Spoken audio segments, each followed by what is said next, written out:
What's up, everybody? It's Killer B. Doggone what's on the general. You gotta burn their minds up every time. Um, Happy June.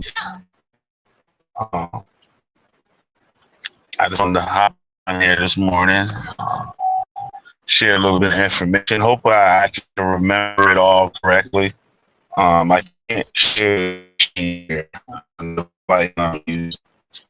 Says I can, but I can't try. But I just want to talk about the whole Juneteenth thing.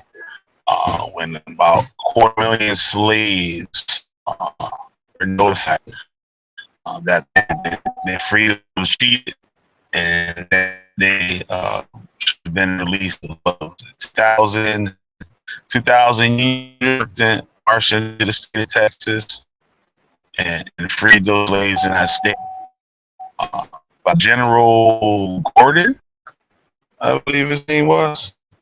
Also, I wanted to talk about New Jersey, which was the last northern state to free their slaves, which was in December of 1865. The reason that happened is because of an act that was made in 1804 that, but I just want to make sure I get all the stuff right here. For that. Thanks to all my supporters up there. You get their names like scrolling on the bottom of the screen. If you'd like to be added to that list, send a donation to my Cash App, $sign Buster, which is in the beginning of the scrolling list. I prefer using Cash App rather than Super Chat, Super Thanks, or anything like that. Audio's choppy. All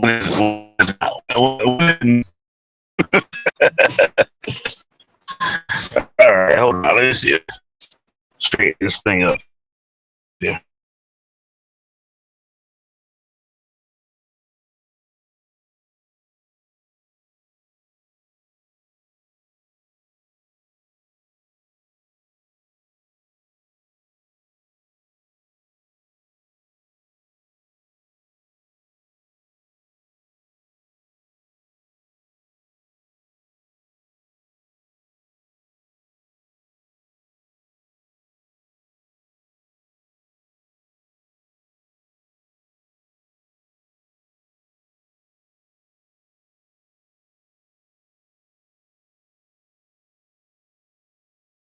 All right, how am I now?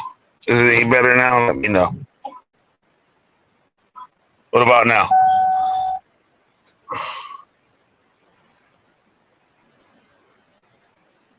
Should be better, a little better now.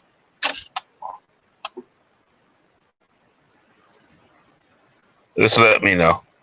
Okay, all right, perfect. All right, awesome. So I'll start this over. Thank you, Miranda. Appreciate it. Yeah. Anybody? Yo, what up, Nike? Yeah. So I just wanted to do this quick video and stuff talking about Juneteenth and what it is and some other information that a lot of people don't know about. There's a lot of Black people that really don't know about Juneteenth. And I've been hearing it for like the last probably 25 years. They've been celebrating in Connecticut, but I never really knew what it was about or anything like that. Even long before I became a Hebrew Israelite and stuff, they had Juneteenth celebrations and stuff in Connecticut. But yeah, but there's a reason for that. What do you call it? What Lincoln did, that law was for the southern states and not the northern states. And let me try something here. I want to know if you guys can still hear me. Uh, if I do this, if I share, not share it, but go to another page I have. Okay. Hit one if you guys can hear me right now. Hit one.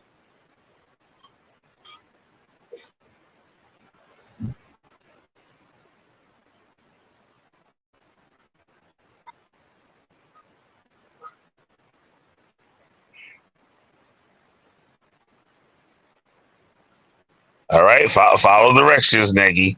Follow directions. If you can hear me right now, hit one.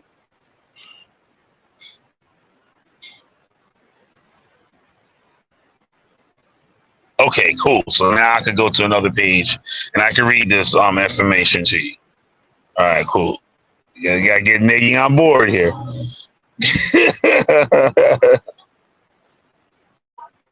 Said Miranda says, I'm not African American, but the first time I ever heard of Juneteenth was in New Jersey.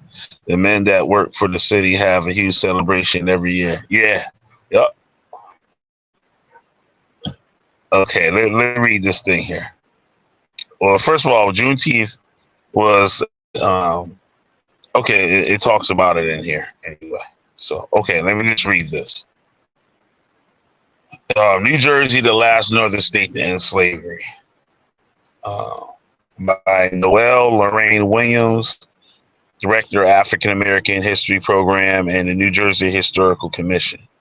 This year, 47 states, including New Jersey, will observe Juneteenth, also known as Freedom Day or Emancipation Day, as a state holiday, a holiday that commemorates when blacks in Galveston, Texas, learned they were free. In fact, freed by President Abraham Lincoln's Emancipation Proclamation 2.5 years earlier. The date was June 19th, 1865. Juneteenth then is a holiday of celebration and a moral remembrance of the deep injustice and loss. It reveals the injustice of slavery and the legal repression of the African American freedom extending beyond the 19th century. But we must remember that there were still enslaved black men and women in New Jersey, even after Juneteenth. Imagine, New Jersey's death grip on slavery meant that until December 1865, 6 months after enslaved men, women, and children in Texas found out they were cheated of their freedom, approximately 16 African Americans were still technically enslaved in New Jersey. Y'all hear that? Said approximately 16. Now y'all like, fucking 16? There was only 16 slaves in fucking New Jersey? That's what y'all thinking, right? But let me explain this, right? It's very crafty. But why and how? While there were many black, mixed race, and white people in New Jersey who fought against slavery, most legislators refused to condemn the institution. Profits from slaveholding organizations have built and maintained the state's major cities and regional centers like Newark and those in Bergen County. Lincoln's 1863 Emancipation Proclamation did not free enslaved African Americans in the northern states. It freed only those in the most southern rebellious states. 2 years later, New Jersey bitterly refused to ratify the 13th Amendment, and the United States Constitutional Amendment was abolished slavery and voluntary servitude across the country. Slavery's final legal death in New Jersey occurred on January 23rd, 1866, when the first official act of Governor Marcus L. Ward of Newark signed the state constitutional amendment that brought about the absolute end to slavery in the state. In other words, the institution of slavery in New Jersey survived for months following the Declaration of Freedom in Texas. To understand this historical development, one needs to take a step to 1804, when New Jersey passed the gradual abolition of slavery law. Now look at that date.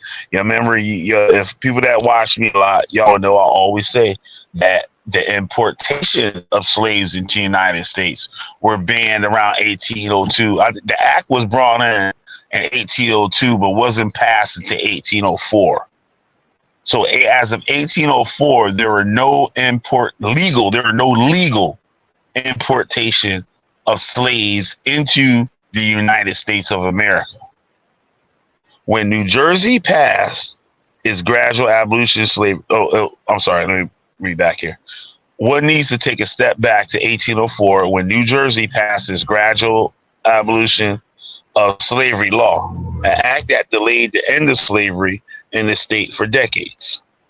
It allowed the children of enslaved blacks born after July 4th, 1804 to be free.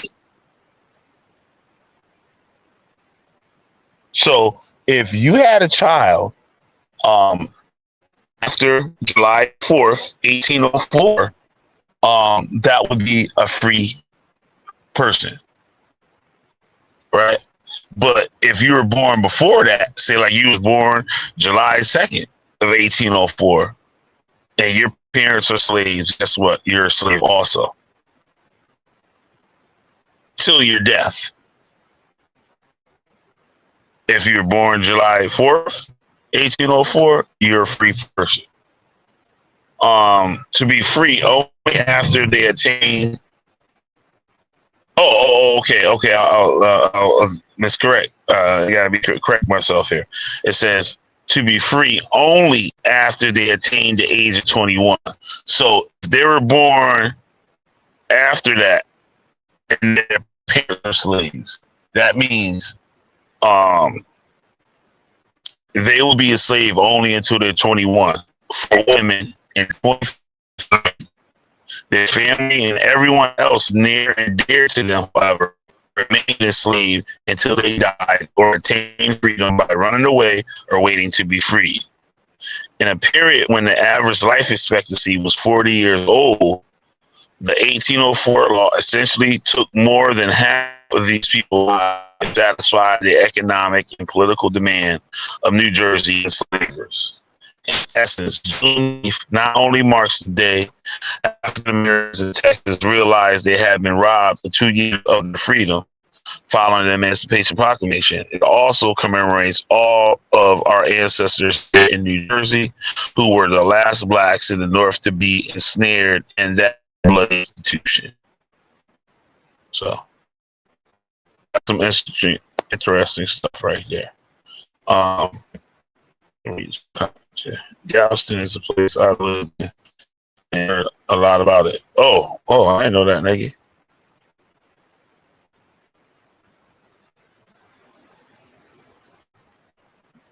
I got this. You better be doing that damn skateboard video. That's what you be doing. That's what you said. God damn it, man, get your ass out there. Skate. Hey, Brainstorm. Good seeing you. Great to see you in here today. Happy Juneteenth, Brainstorm. Yep, it's been a while. I ain't been on here too much and stuff. Some old bullshit happened. So I was chilling. What the hell are you talking about, Niggy? Oh, so Niggy is the Japanese. But see, you have it. That's pretty crazy. That's a little unknown history.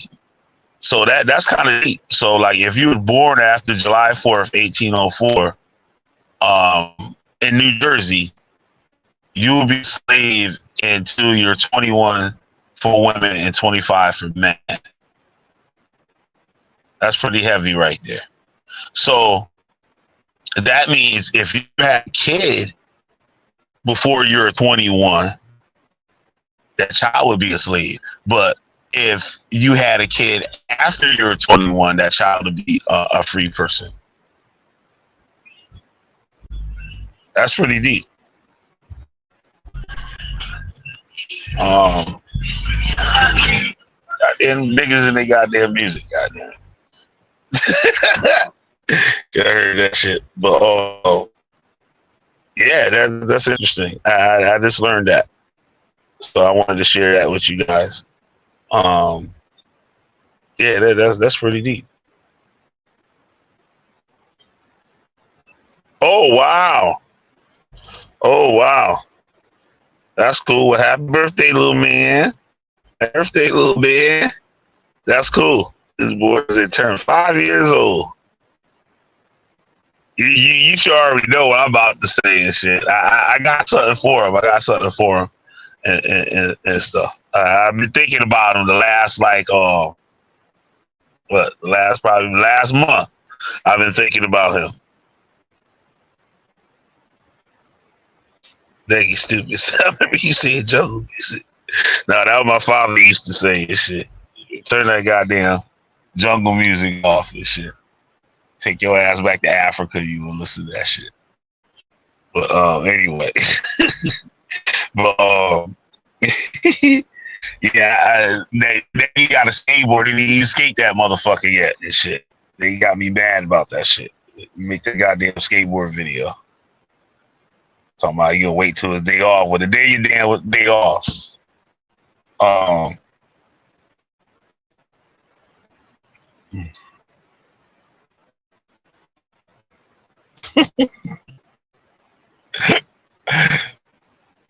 Don't fall on camera, guys. Be trolling the shit out of you. Be trolling the hell out of you behind. But yeah, man. Happy birthday, little man. It's 5 years old. Damn, wish I was 5 years old. I was 5 years old. Shit, maybe the next lifetime. But I wonder what else they got. What else is going on with New Jersey that time? Let me see if I can pull up something else. Oh man.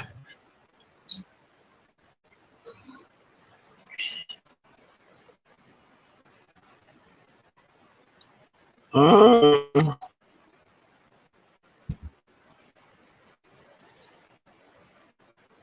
wow, that's crazy. I never seen Google do that before. You know, Google like on holidays or certain days or something like that, they'll make a Google with the theme or whatever day it is. But this thing just had like it just covered the whole damn screen. Like that's crazy stuff. That's bugged out. That's last northern states about slavery. Oh, here's another one in New Jersey.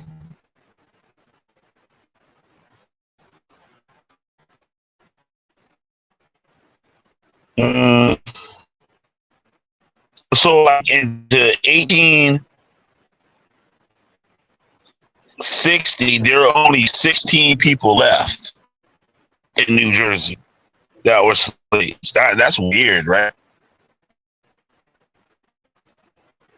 It is what. I wonder if they're all on the same plantation or not, or the same. Probably not really plantations in New Jersey, but yeah, there's the plantations in New Jersey, but you know what I mean, like.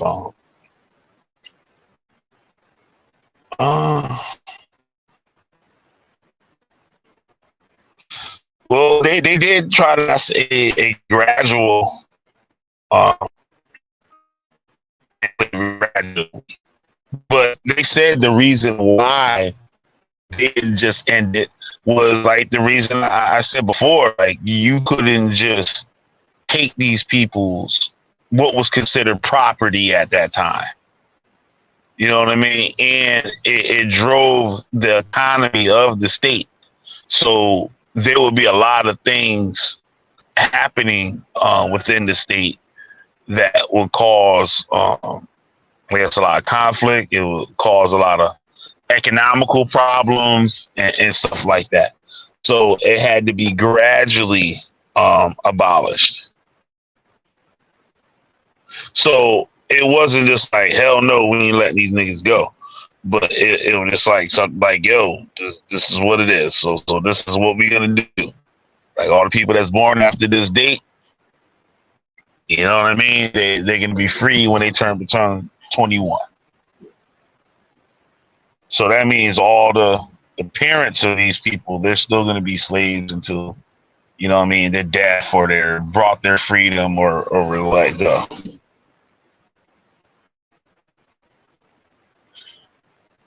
New Jersey Supreme Court held as late as 1827 that New Jersey law continued to permit the sale of black children as so-called apprentices.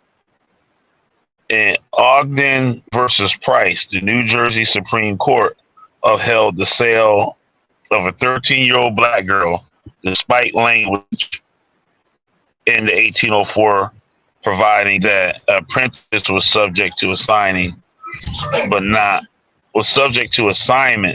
sale. Huh.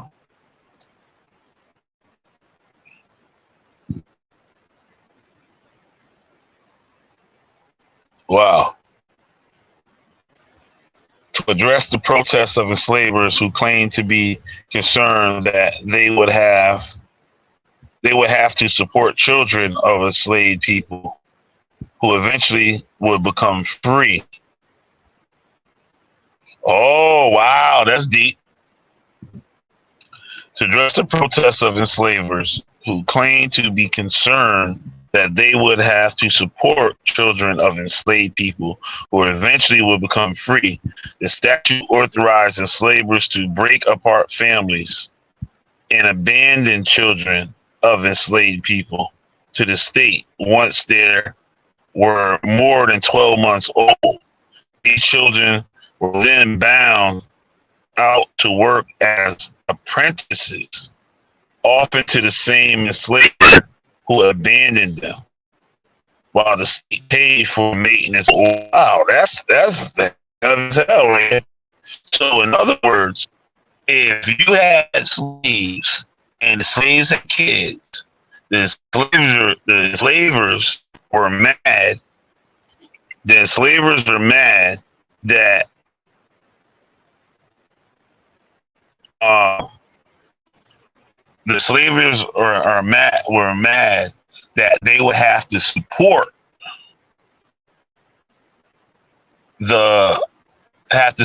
these slaves that would eventually they would have to let them go.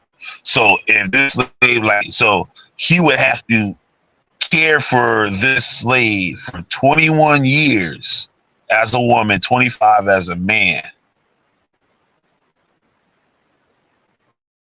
And then eventually have to let them go. Right. So the state was saying, hey, after 12, you can release them, give them, and they'll be, I guess, what you call a ward of the state. And the state would provide the maintenance of them as in food, clothing, and shelter and stuff. So basically, it would almost be like a welfare or something. Like, you know what I'm saying? And I guess these sons would go to the enslaver. So they said that they were assigned out as apprentices.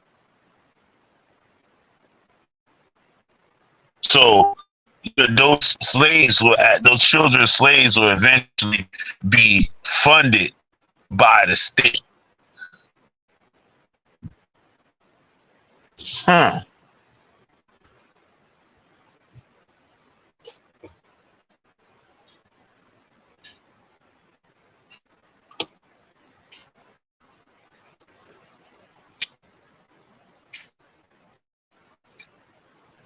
Let me go back. Check this out here.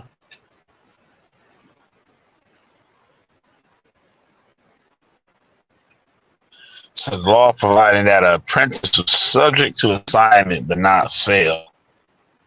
Now, let me see what else we got on this. Some Princeton University. Uh-oh. Oh, here you go.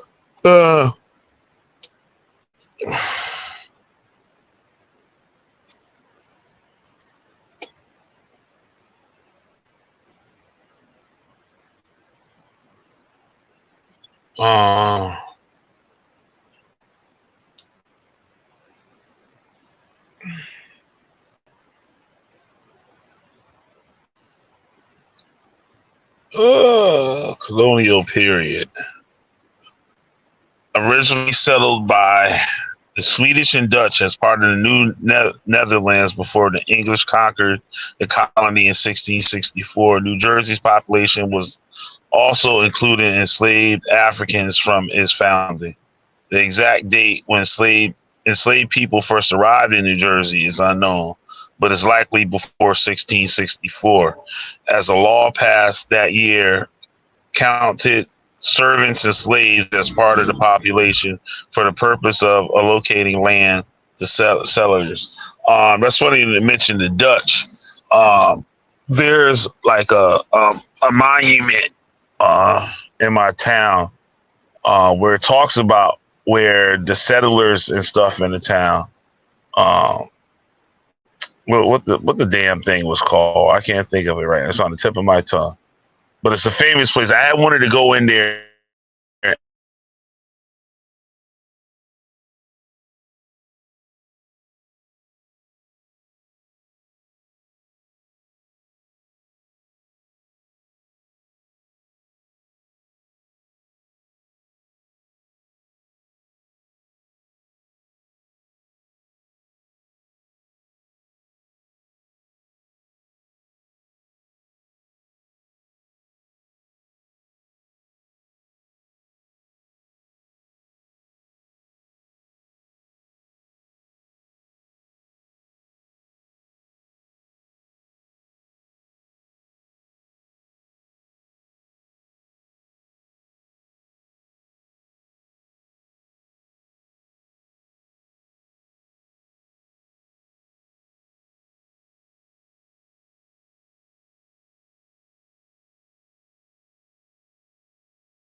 I'm back. All right, I'm back. My bad. Um, yeah, what I was saying, I don't know if the thing was still on or not. Um, what I was just reading was talking about the Dutch. Yeah. In my town, there's a house that was part of the Underground Railroad, but before all of that stuff, it was a place where they would defend the settlement from the Dutch and native attacks of Native Americans. What I'm thinking and stuff that the Dutch were allies with some of the Native Americans and stuff like that. But this area, we used to find arrowheads and stuff. Like you probably could still go out there and find arrowheads. We used to find arrowheads all the time. So it was like there's actually like a piece of land too. I'm gonna try. They closed that road off, but you could go up the wrong way. But I looked at it. It's like I guess they consider it a dead end now.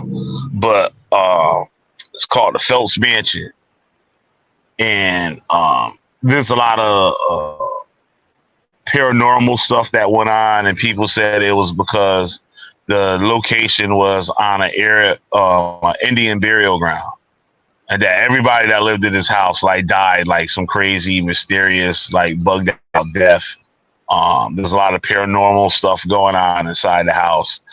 Whether it's myth or these things actually happen, I don't know. I did a video on it. If you look at, I did it with Siberius, and I read some stuff on it, and it was saying that like there could have been some kind of hidden agenda why this person made these claims and stuff. But there's a lot of people that died on that property.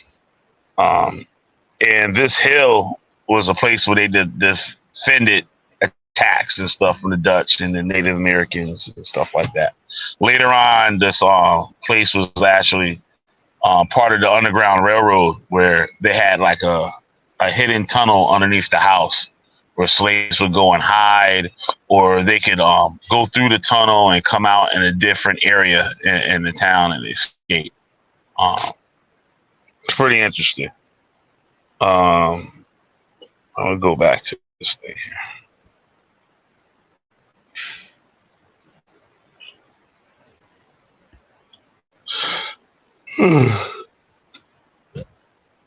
um, New Jersey legislative history is particularly complex because of the Quinpartite Deed of 1676 divided the colony into two distinct provinces, East Jersey and West Jersey.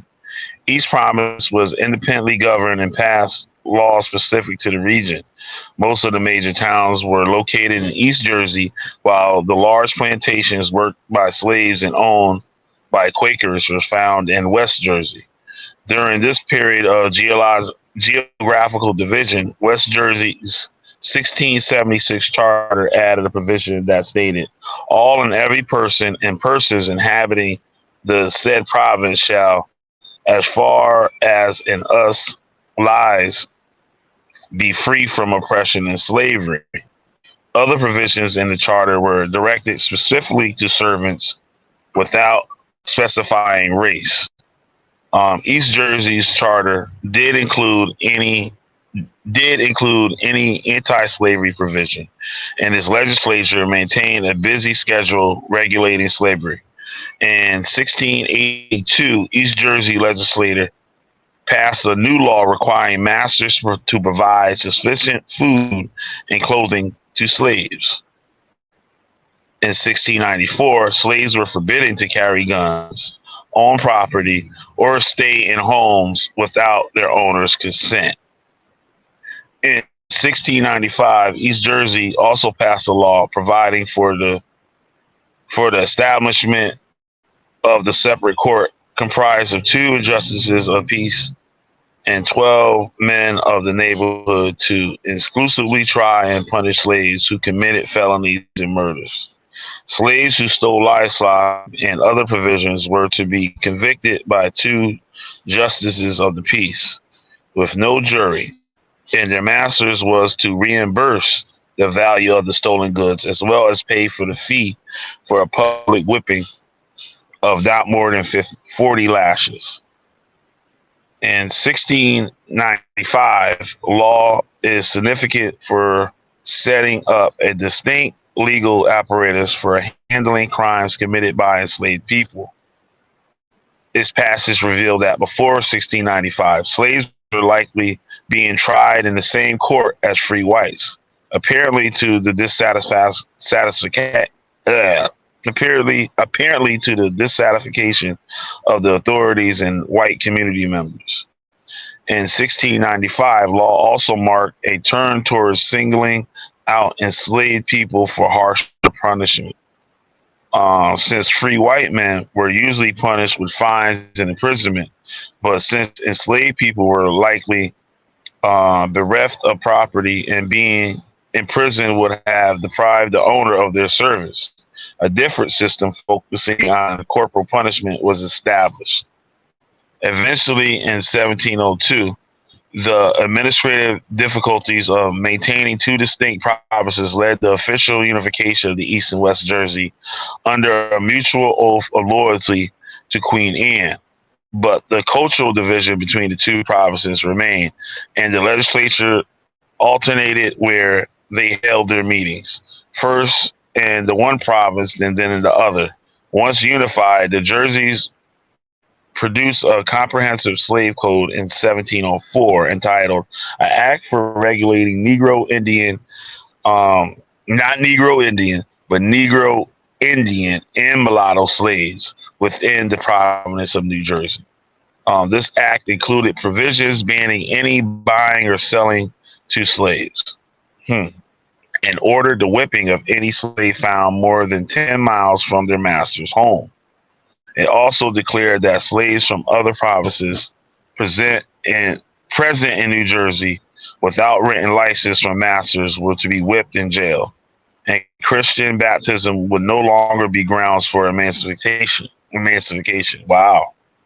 So if these slaves were baptized as Christian, they had to be emancipated. Huh. Now, this is all before the birth of the nation. The United States didn't exist at this time that I'm reading about. Let me go back and check something.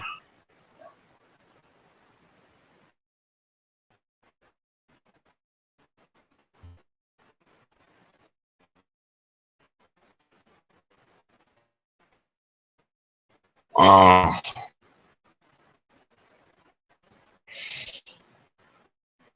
oh shit.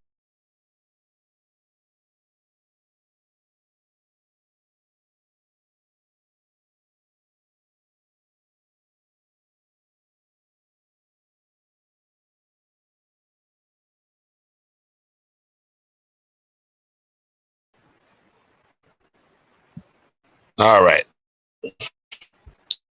Okay, let me continue this. Let me get the hell out of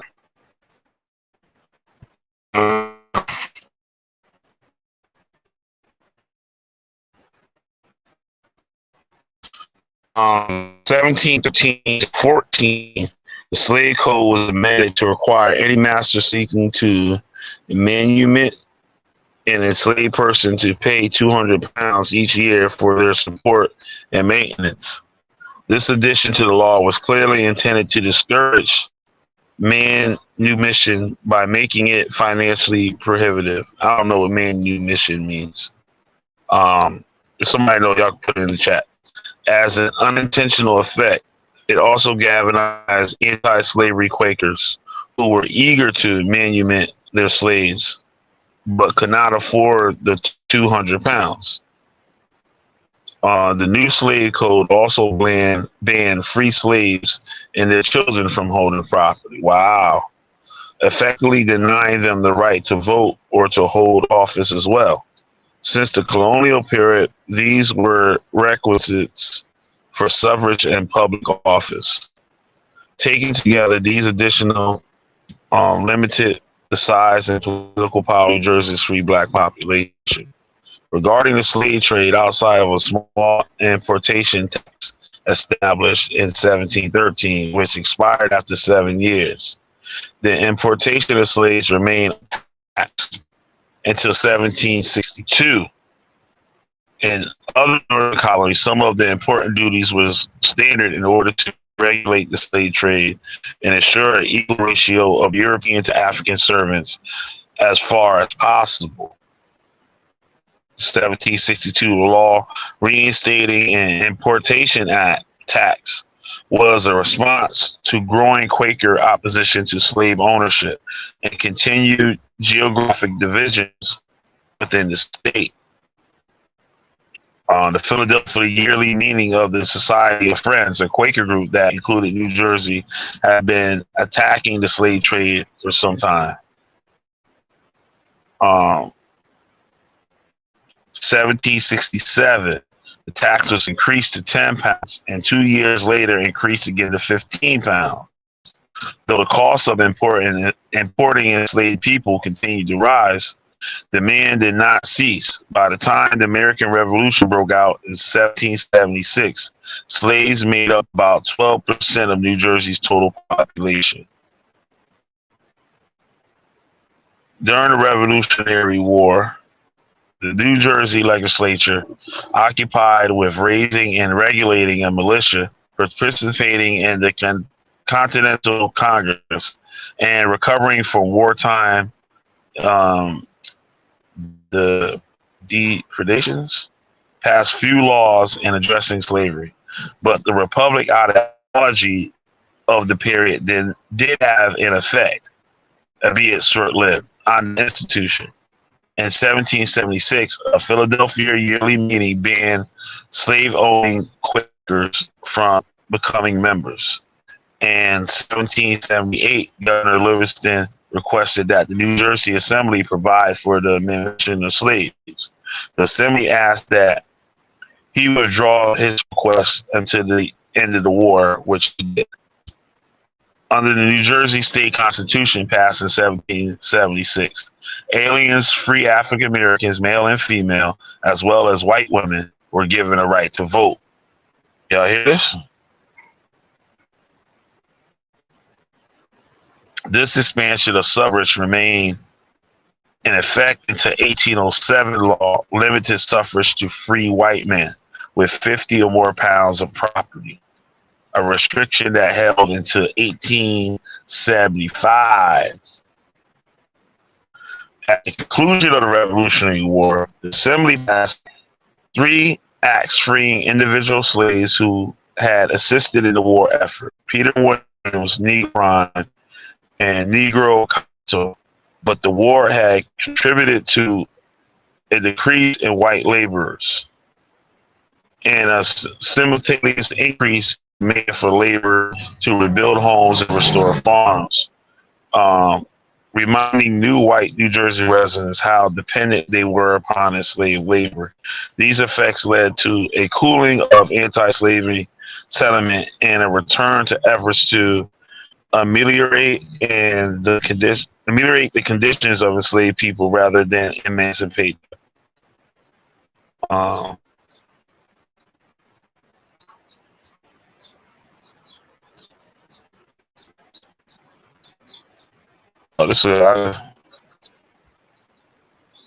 gonna copy this and put this in the chat for you guys to read.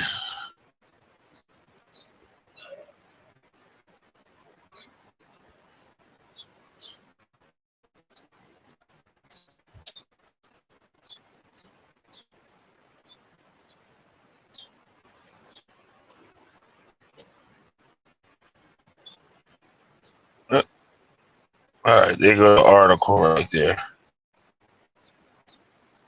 All right, go back to this here.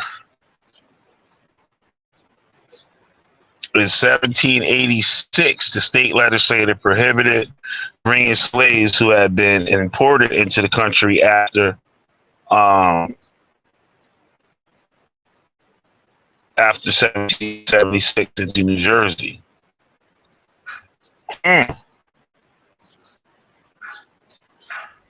That's deep.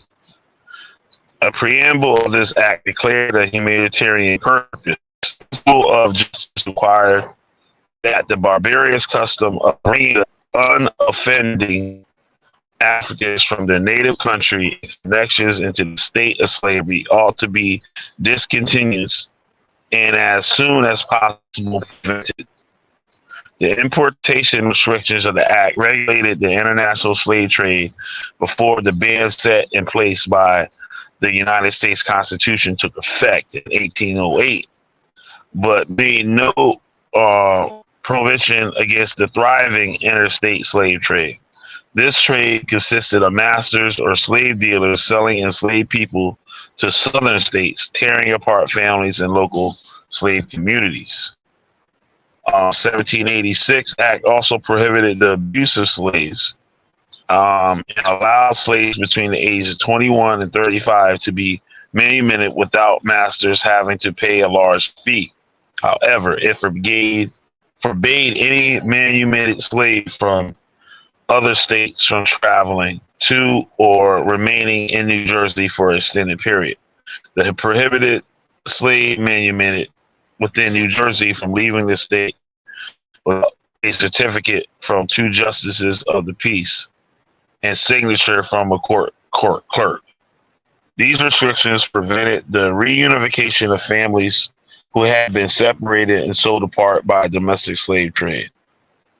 Increasing Quaker agitation led to the 1788 revision of the 1786 Act that further restricted the slave trade, required that all criminal offenses from slaves be tried the same manner as other New Jersey inhabitants, and prohibited removal from the state without the consent of the enslaved person or their guardians. Masters could easily evade this requirement by forging or coercing the enslaved person's signature. Surviving sale records reveal that 41% of slaves consented to removal to the Deep South, showing that coercion of some sort was likely common. Wow. The final section in 1788 revision required every master or owner to teach their slaves or servant under the age of 21 to read. See now, to read or to be charged a £5 fee. See, now, what the Afrocentrists tell you is totally different than when I'm reading to y'all. Have y'all noticed that? They put it on the United States for one. The United States started in 1776, right? And as you see, there's a lot of things that was getting cleaned up. You know, they couldn't. They knew they just couldn't get rid of these people. You know what I mean? And but they tried to make it at least comfortable to a certain point, and just and to some certain point. But what we were taught by a lot of this, like, so-called Black Power propaganda and stuff like that, is totally opposite. It's not, most of the stuff is not even true. It's like I was talking to my aunt forever one time about slaves having businesses and stuff. He was like, how does a slave have a business? I was like, United States, some places, slaves was allowed to have businesses. In the North, also, like Massachusetts.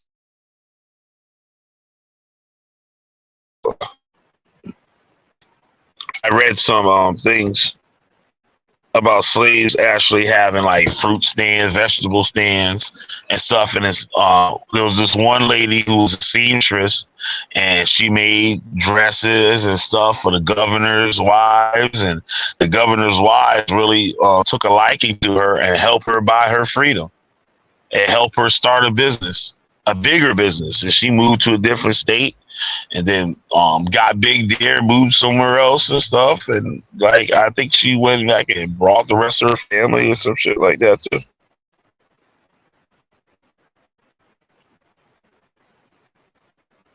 Goddamn, nigga, you be off the motherfucker. We were talking about Illuminati, but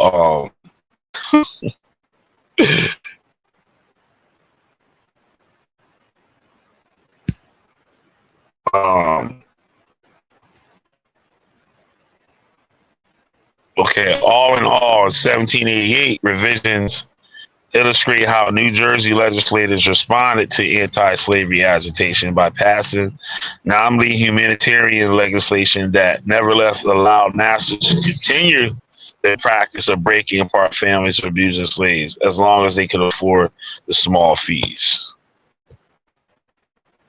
Gradual emancipation, 1793. The growing participation of New Jersey Quakers and Pennsylvania Society for promoting the abolition of slavery led to the establishment of the New Jersey Society for promoting the abolition of slavery in Burlington. The site, along this article. Oh, I'm on this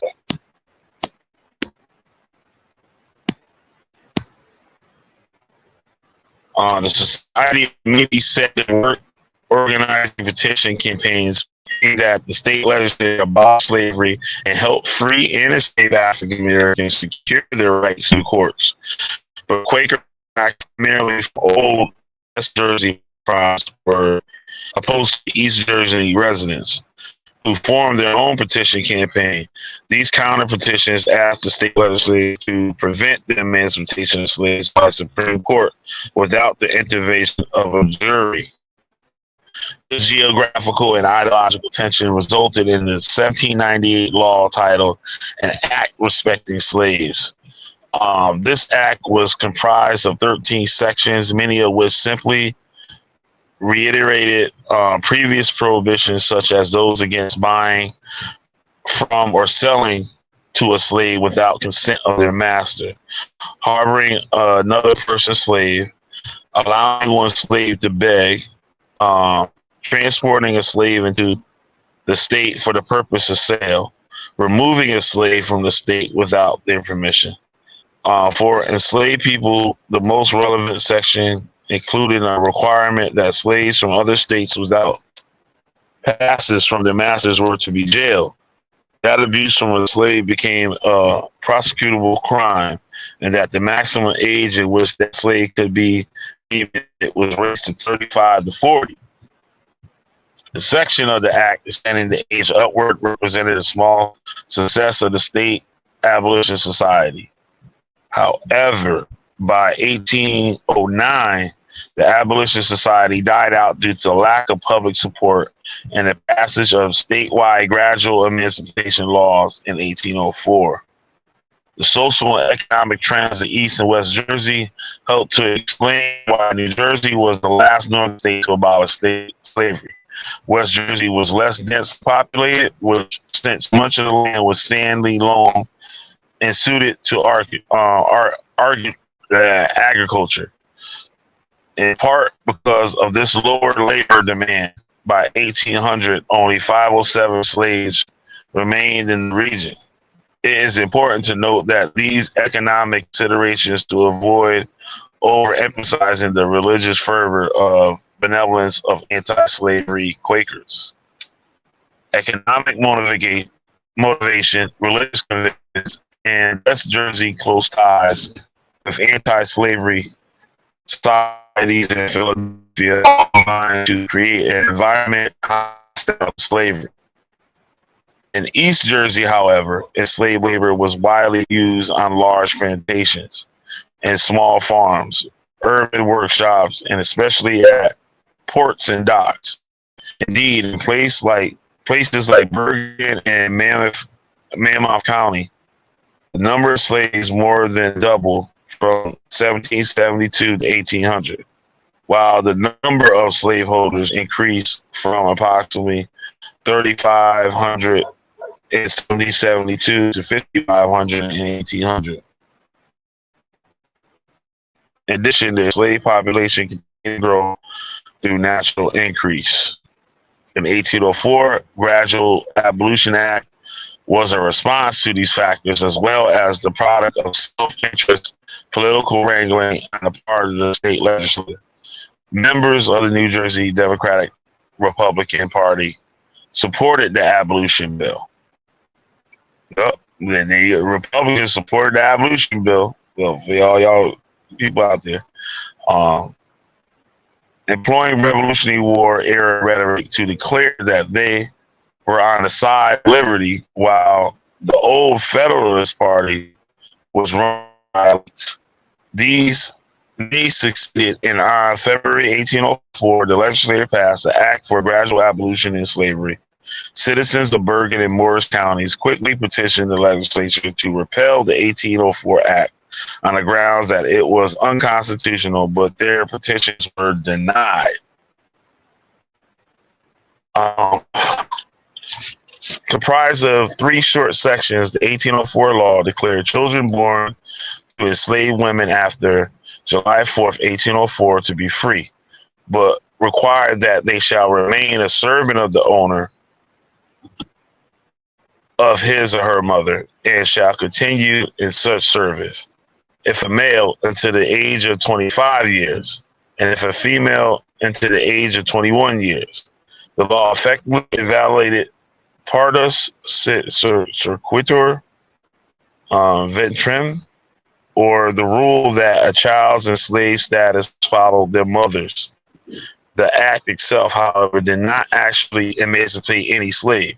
The law was first and foremost meant to protect the property rights of slave owners, allowing them to continue to exploit the labor of any children enslaved women produced. The extended apprenticeships these children served differed little, if at all, from slavery, and one historian has described them as slaves for a term rather than apprentices. The Gradual Abolition Act also contributed to the growth of the interstate trade. Slave owners sold their human property down south in order to either covertly keep their property or profit off the institution before it ended. New Jersey, though the legislature passed an act in 1812, literally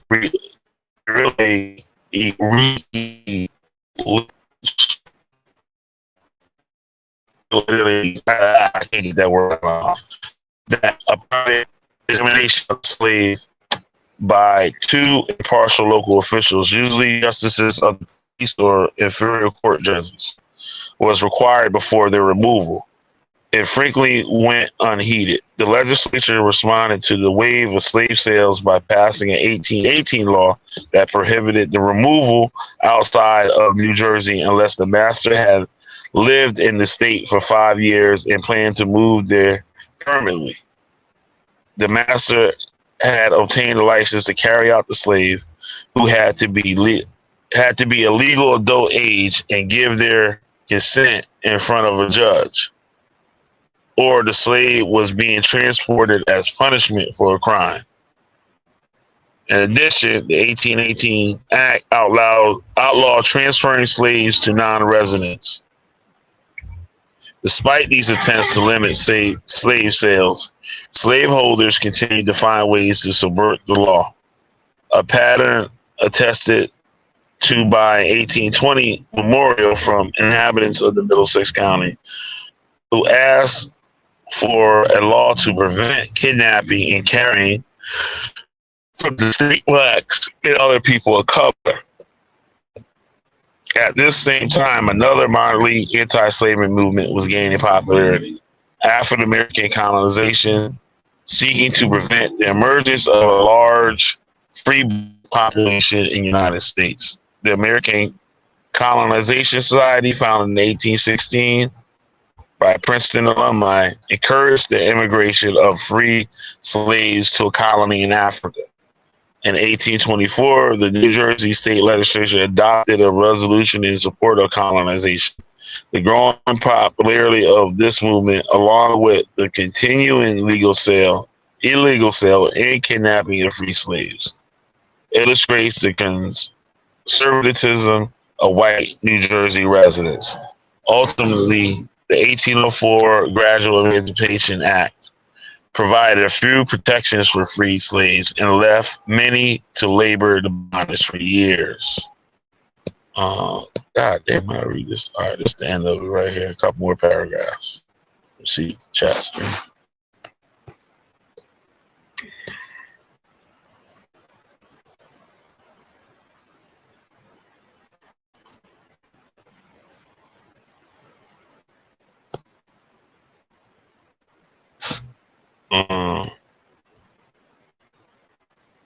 Quakers are a unique group, but they are basically mixing witchcraft and with Christianity.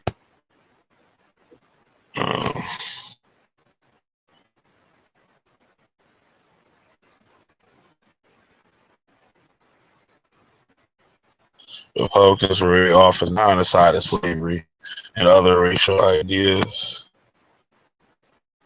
Back then, Republicans were Democrats and Democrats were Republicans. Yep.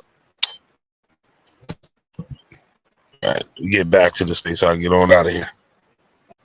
Some shit to do. Antebellum period, 1830. 2/3 of the remaining slaves in the northern states were held by New Jersey masters. Wow. Wow. Throughout the 1830s and 40s, African Americans in New Jersey petitioned the legislature to confirm their freedom and proceed to build a thriving free black community. 1837 Act attempted to protect free people from fraudulent claims that they were in fact slaves by granting them trials by jury and stipulating that judges oversee these claims was called and 2 other judges to assist. In 1844, the legislature further eased restrictions on manumism by reducing the number of witnesses required for 2-to-1. But pro-slavery sentiment remained as strong in the state, as evidenced by the 1834 mob attack on a minister in Newark, where he delivered a lecture titled "The Sin of Slavery." The race riots continued to plague New Jersey, including the town of Princeton, throughout 1830 and 1840 as the free black population expanded by a natural increase in munitions.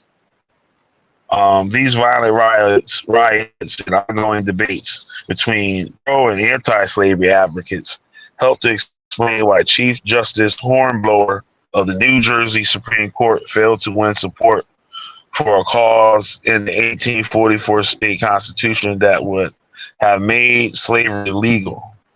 It was not until April 18th, 1846, that the state legislature passed the act to abolish slavery, declaring that slavery in this state be and it is hereby abolished, and every person who is now holding in slavery by the law thereof is made free, subject, however, to the restrictions herein after mentioned and imposed. This act, like the gradual abolition act in 1804, did not actually emancipate enslaved people in the state. Instead, turned the remaining enslaved people into apprentices for life. Thus, New Jersey, thus New Jersey retained slaveholding without technically remaining a slave state. Wow. At an outbreak in the Civil War, New Jersey slaveholders owned 18 apprentices for life, or as a federal census more accurately classified them, slaves. A Princeton professor, Albert B. Dodd, owned a slave as late as 1840, one of the last men in the state to do so.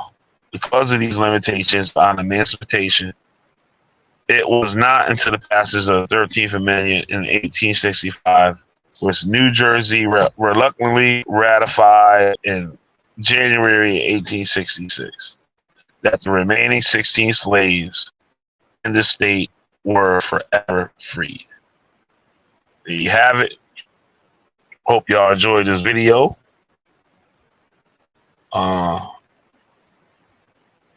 People watching. Okay. Yeah. Once again, you like this video, support me. Send me thank you. I prefer Cash App. $ Coke Buster at the bottom of the screen there. Scrolling. You get added to the supporters list. Yep, thank you for hanging out, Maggie. Yeah, it is interesting. Very interesting. And I'm just finding this out today. So I was like, hey, let me do a video on this. Yes, so hope y'all enjoyed it. I hope I can do some more videos in the near future. And I don't know. Let me get on out of here and stuff. So I don't know. I'll talk to all you guys soon. Thanks again for hanging out. YouTube Brainstorm, good to see you up in here. And Maria Reyes hanging out with me. Who else is up?